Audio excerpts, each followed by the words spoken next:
Hi friends, welcome back to Manju blogs. ఈరోజు బావి దగ్గర పొద్దుగాలనైతే వచ్చేసినాము. నారు పోసి 10 రోజులు అయిందే అని నాన్న అయితే ఈరోజు ఎడ్లతోటి పొలం దుందామని వచ్చిండు. ఇక మేము పొద్దుగాలనే వచ్చి ఇక మడికైతే నీళ్ళు పెట్టినాం. నీళ్ళు పెట్టంగానే ఇక నాన్న ఎడ్లను కొట్టుకొని వచ్చి ఇక పొలం అయితే దుంతుండు. ఈ ఎడ్లతోటి అంతా ఇక మంచిగా నాగలని లోతుగా పోయి ఇక మంచిగా పొలం మంచిగా ఆరుతుంది అని చెప్పేసి ఈరోజు నాగలతో అయితే దున్తుండు. ఇక ఎడ్లున్నాక ఒకసారి పెడదాము, ఇక ట్రాక్టర్ అయితే అలా డీజిల్ పోయాలని చెప్పేసి ఇక నాన్న అయితే ఎడ్లతోటే దున్తుండు చూడండి. ఇక నారు పోయంగానే ఇలా ఎడ్లతోటి ఇలా పొలం దున్తుంటే కొంత దున్నుకుంటా పోతే ఇక ట్రాక్టర్ డీజిల్ ఖర్చు తక్కువ అవుతుంది అని చెప్పేసి ఇక నానే కష్టపడి ఇక ఎడ్లతోటి అయితే దున్తుండు. ఇంకా నేను మా నాన్నగారు చూడుర్రి అవి ఎట్లా ఊతున్నాయి ఎడ్డు ఏంటిది అనేది చూస్తూ ఉన్నాము.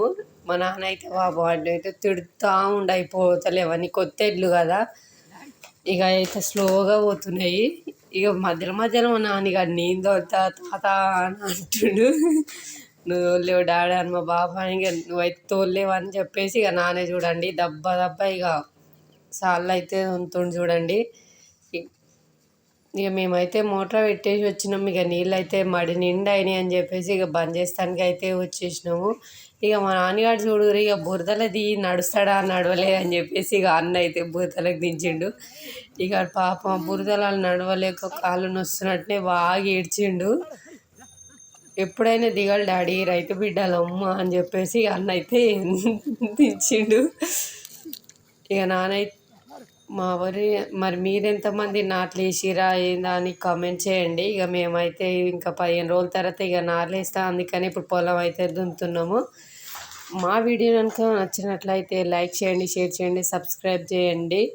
ఈసారి వరి పంట మంచిగా రావాలి, ఒడ్లు మంచిగా వండాలని మీరు కోరుకుంటున్నారని ఆశిస్తున్నాను. ఈ మధ్య సకాలంలో వర్షాలు పడలేక పెట్టిన పత్తి గింజలు కూడా అసలు మొలిచినవి కూడా మొక్కలు అయితే ఎండిపోతున్నాయి. చూడండి మా రైతుల కష్టం ఎట్లుంటుందో. మా వీడియో నచ్చినట్లయితే లైక్ చేసి సబ్స్క్రైబ్. బాయ్.